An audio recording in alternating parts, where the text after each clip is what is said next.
किसान साथियों नमस्कार। मैं रामेश्वर करीर और आपका स्वागत है आपके अपने YouTube चैनल नेचुरल फार्मिंग में।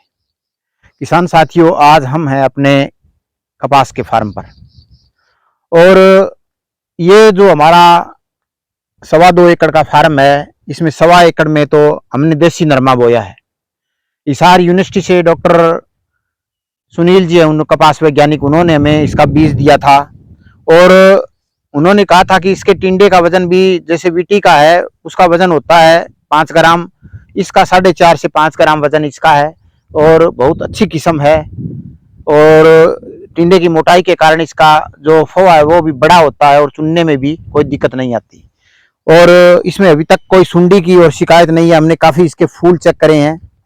बिल्कुल ये देसी नरमा की किस्म है, देसी नरमा की किस्म है। इसमें कोई भी मतलब ना तो ये बीटी है और ना ही हाइब्रिड है। ये बिल्कुल जो हमारे पहले देसी नरमा होता था वो है। इसका घर का बीज हम तैयार कर लेंगे और एक दिन डॉक्टर साहब आएंगे, उन्होंने कहा है कि मैं आऊंगा और इसको हाइब्रिड बनाने का तरीका भी वो बताएंगे। हम इस देसी नरमे को हाइब्रिड भी बना सकते हैं जिसके उत्पादन इससे ज्यादा हो सकता है, और देसी रखना चाहे तो हम इसको देसी भी रख सकते हैं।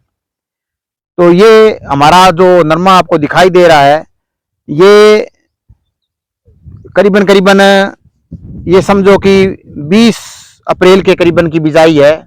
और ये नरमा जो आपको दिखाई दे रहा है, इसकी हाइट भी देख सकते हो आप, 5 फुट के करीबन इसकी हाइट है। हमने इसकी अच्छी पैदावार लेने के लिए ऊपर से इसके जो टमरे है वो तोड़ दिए हैं सभी नरमा के। हमने इसकी ताकि नरमा की अगर बढ़वार अधिक हो जाती है तो फिर ये औसत में कम रह जाता है। इसीलिए हमने इसके जो किसान भाइयों को मैं सलाह दूंगा कि जिनका नरमा अब 5 फुट के करीबन हो गया है वो अपने नरमे की तुड़ाई जरूर करें। एक व्यक्ति 2 से 3 घंटे में आराम से 1 एकड़ को तोड़ सकता है। इसमें कोई ज्यादा टाइम नहीं लगता।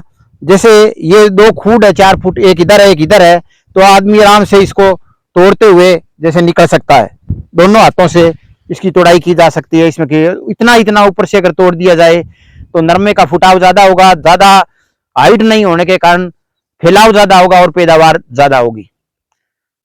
हमारा ये नरमा है, ये बिल्कुल देसी टाइप का है और अब की बार इसकी ट्राई कर रहे हैं कि ये कैसा होता है। हमने इसमें 2 पानी दिए हैं और 2 ही स्प्रे की है। एक स्प्रे आज से 10 दिन पहले हमने इसमें रोगोर की थी, बिल्कुल सिंपल, और साथ में उस रोगोर के इमामेक्टिन मिलाई थी, क्योंकि इसके जो पत्ते हैं कई वो थोड़े से इस तरह होने लगे थे, पीछे से थोड़ा सा ये इस तरह का टाइप का सा आने लग गया था और ये निशान सा और ये थोड़े मुड़ने से लग गए थे। तो हमने इसमें इमामेक्टिन मिला दी। ये जो पीछे सुरसुरी बोलते हैं जिसको, उसके कारण होता है।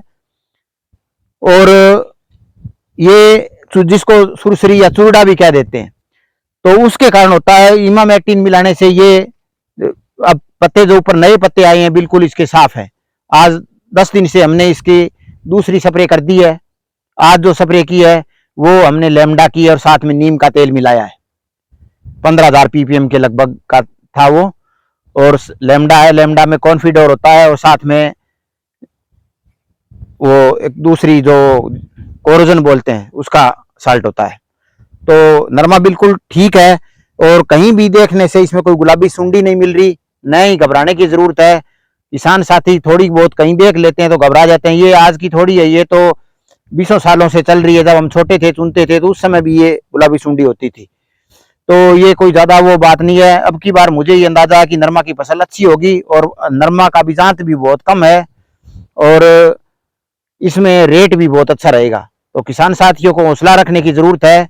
जुलाई पीछे गई है, अब अगस्त है। ये अगस्त के महीने में आप हर सप्ताह इसकी स्प्रे करें। 4 स्प्रे, आप इसमें कोई महंगी लेने की जरूरत नहीं है, 4 स्प्रे निकाल देते हो। एक पहली जैसे स्प्रे इसमें आपने की है रोगोर की कर दी, कोई बात नहीं।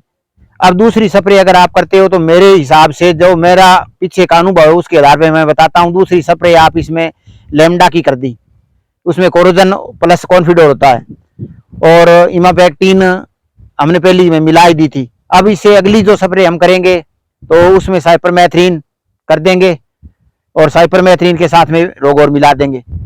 और उससे अगली फिर लेमडा कर देंगे।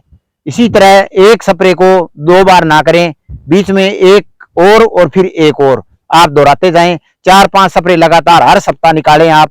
अगस्त का जो महीना है वो बहुत ही सीरियस है, क्योंकि इस महीने के अंदर इसके अंदर जो गुलाबी सुंडी होती है वो फूलों में होती है, उसके 60 से 70% मरने के चांस होते हैं। उसके बाद में जब ये टिंडा बन जाता है और वो फूल से टिंडे के अंदर प्रवेश कर जाती है, तो टिंडे के अंदर आप उसके अंदर आप कुछ भी डालोगे, चाहे कोरोजन डालो चाहे कोई भी डालो दवाई, तो वो 20% भी सुंडी को असर नहीं करती और सुंडी नहीं मरती, और वो फिर हमारे आगे से आगे फैलती है, खराब करती है। तो सभी किसान साथियों को मैं यही राय दूंगा, घबराने की बजाय आपको हौसले से काम लेने की जरूरत है। आप जो अभी जो ये सीरियस पीक टाइम है इसका, अब ये जो गुलाबी सुंडी है ये इसका बिल्कुल एक पीक समय है। इस समय आप अगस्त में 4 स्प्रे दोहराएं, हर सप्ताह स्प्रे करें। और इसमें आप ये ध्यान रखें कि साइपरमेथ्रिन और लेमडा ये दोनों है ना, इनको करते रहें आप। एक कोरोजन की कर दी, एक से में साइपरमेथ्रिन मिला दी। लेमडा के साथ में तो साथ में कॉन्फिडोर होती है, और दूसरी जो स्प्रे आप करोगे साइपरमेथ्रिन, उसके साथ में आप रोगोर मिला सकते हो। तो करते रहें, बीच में कहीं एक बार नीम का तेल कर दें, आपकी सुंडी 60-70% कंट्रोल हो जाएगी। अगर थोड़ी बहुत कोई बचती है तो ज्यादा नुकसान नहीं होगा, आपका नरमा 10 क्विंटल 8-10 क्विंटल आराम से निकल जाएगा, ऐसा हमें भरोसा है।